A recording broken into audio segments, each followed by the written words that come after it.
Tens of thousands of doctors in the UK have gone on strike. That's not a small number, and it is a big deal. Some have called this a catastrophic strike. Now, it is a 4-day strike, and it is not ongoing, but the strike could repeat again and again. The simple fact is that doctors in the UK, because they're under socialized medicine, are being treated pretty horribly. Many of the doctors are complaining that they're having hourly rates that are comparable or worse than fast food workers out there. And that just kind of goes to show kind of the direction that we have everything going in. You see this in the United States, this constant drumbeat to give fast food workers and raise the minimum wage up to $15 or more per hour. But then when people are forced as doctors to work in socialized medicine, they are being forced their wages down and down and down. So the idea is pay fast food workers more, who do the opposite of healthcare workers, right? And then force doctors and teachers and people we really need their wages down further and further and further. We're going to be talking about both the UK and their socialized medicine, as well as Canada and their socialized medicine. I'm going to be giving you some numbers and hard facts, just in case you, or perhaps some people that you know, were saying, hey, in the United States or other countries that have private healthcare systems, let's go the route of Canada. Let's go the route of the UK. So, apart from doctors in the UK being paid the same as the person making their coffee or working at the McDonald's, this is, considering the amount of schooling, the amount of costs there is involved with that, is that even sustainable? The answer is no. Listen to this. Since 2008, okay, so 15 years ago, right?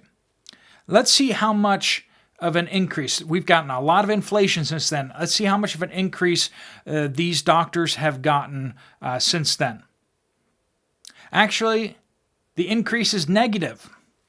They have received a 26% pay cut since 2008. How would you feel if you're working in an industry where your pay had actually been cut since 2008? Now, if you're not a banker, that's kind of hard to understand why you would be receiving that. So not only is their wages not keeping up with inflation, but they keep getting pay cuts. Naturally, the doctors in the UK are fed up with this, and rightfully so. Rightfully so. So the UK Health Minister, Steve Barclay, he called their demands for a 35% pay increase unreasonable. Does that even get them back up to inflation? No. Like, that barely gets them over the, if they were to get the full 35%, which we all know they're not going to, if they get up 26%, they basically might fight their way back to getting paid what they were in 2008, when the pound was worth twice what it is now, roughly speaking. So that's kind of the scenario that we're seeing there. The purchasing power has been cut by 50% approximately when you talk about real inflation out there since 2008. And these doctors are working for pennies on the dollar. Forbes magazine just recently put out an article looking at a similar system up in Canada.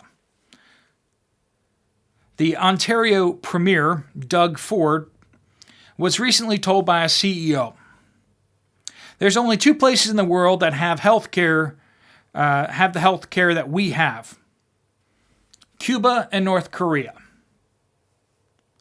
Wow. Talk about a diss, right?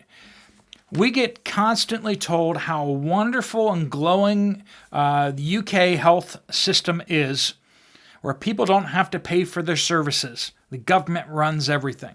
And same thing with Canada. The government runs it. But then, when higher-ups in the Canadian government have health issues, where do they go? They go to good Canadian hospitals, don't they? No, they don't. They go to American hospitals and pay out of pocket. Wait, what? Yeah, wealthy Canadians, when they have health complications, health issues, do they go to good Canadian hospitals? Nope, they don't. They either go to private hospitals in Canada that are not run by the government, that they have to pay out of pocket for, or they go to the United States where they have to pay out of pocket for health services there too. I was introduced to this. I remember the story of a friend of mine. They were working overseas as missionaries, and they needed to get some health care while they're overseas and working in some areas that were kind of rough. And they were flying through the UK. And so they went to get something taken care of in the UK. They went to the doctor's office, and they walked into the waiting room and went up to the counter or whatever, and they said, "Do you have an appointment?" They said, "No, we don't. But we're going to be paying cash." Suddenly, the person at the counter was like, "Oh, okay, you're paying cash. Well, then we'll move you up to the front of the line." There were people in that waiting room who had been waiting for half a year for their appointment. Half a year for their appointment, and their appointment was then late because someone came in paying cash. That's how bad the system is. The doctors would absolutely take someone paying cash over another government person coming in, and they're getting just ridiculously low rates of pay from the government, whereas a person coming in paying cash is paying. Now, these programs aren't cheap, okay? On average, the average Canadian citizen is paying $15,847 for their health care. That's how much they're paying in taxes to get this free health care. That's expensive, folks. That's real expensive. That's either comparable or even more than what people in the United States are paying for health care. And yet, what kind of services are they receiving in Canada? Not even talking about the quality of care, which has declined dramatically down to Cuba and North Korea levels in some cases. If you're trying to get your cataracts removed off your eyes, you have a 20-week wait time. The average wait time between getting referred by a general practitioner to you getting treatment from a specialist was 27.4 weeks. That's half a year, folks. If you want to wait 6 months from your general practitioner saying, "You need this surgery," we're going to schedule that for you. How's 6 months from now? Friends, I sure hope that your surgery isn't, needed. Hopefully it's elective. Hopefully it's just you suffering for 6 months and not you dying before 6 months. See, there's only so far they can push that out before more, the wait list actually gets shorter because people are dying before they get their surgeries. Just so you can know that this is not some one-off or whatever, the same number from 1993 in Canada was 9.3 weeks, 2 months. The average wait time between, this is before they realized how awful private health care was a 2-month wait time. They said, that is so bad, we're going to have to fix this. And they fixed it to 27 weeks or 6 months. And that only just gives you a little glimpse of what's going on here in Canada. 5 million Canadians don't even have a general practitioner or a primary care doctor. The wait times to get to see a general practitioner. Wait to see a primary care doctor so that you can get the referral are just ridiculous. Some people luck out and they get their general practitioner, they get a primary care doctor, and good for them. A lot of people can't, and particularly younger people can't get in the door to get a primary care physician. When they start having health trouble, it either becomes they need to either pay out of pocket for their services from a private hospital or go overseas to get health care somewhere else. And that's in addition to the taxes they're already paying for the health care services that they can't access. So when somebody wants to fix the American health system again, be very, very wary.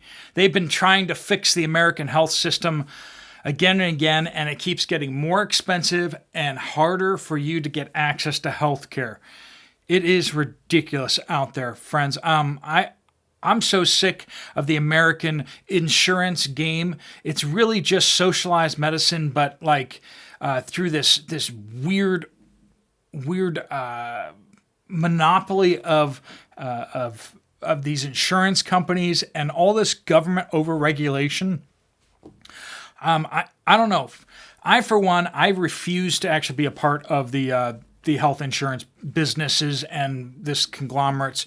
I just recently had a hernia surgery that I needed to get done back in December, and I used my health sharing ministry, Christian Healthcare Ministries, which works like an insurance company, except you can receive the care from whatever doctors you need to, and then they pay you back. For you get the bill from the doctor, and then they pay the bill after your copay kind of thing, your deductible. You pay your deductible, and then the healthcare Christian Healthcare Ministry pays for the remainder. And it works like an insurance company, but I don't have to deal with these insurance companies. And just everyone's locked into these massive insurance companies in the United States. And I'm not saying that that's a great system. I'm not saying it's a good system. It's a ridiculous, stupid system, but it's still better than what's going on in the UK, and it's still better than what's going on in Canada by a large degree. Yeah, we need to fix things in the United States, but what we need to do is we need to get more people paying cash and using things like Christian Healthcare Ministries, and stop using these giant conglomerate health insurance companies that they hate everything about us. They hate everything about our country. They fight against our interests. If you're interested in checking that, I'll have the link down below, but just do your homework on it. Make sure you understand how the system works, because it is a little more quirky than an insurance provider. But then again, insurance providers are just, they try to scam you out of everything. And it's just impossible to understand any of that stuff. Whereas the Christian Healthcare Ministry, they just put it all out there for you, and you can decide if the program works for you or not. There's like other ones like MediShare and stuff like that. Make sure if you're going to do a health sharing ministry that you do like a legitimate one that's not a fly-by-night, one that's been around for a while. Christian Health. Sounds like it's turning into a commercial on that one. If you're interested, check it out. Okay. Thanks so much for watching. If you found this video useful or helpful, you might want to check out another video right over here. I'll see you over there, or I'll see you later. Steve Poplar.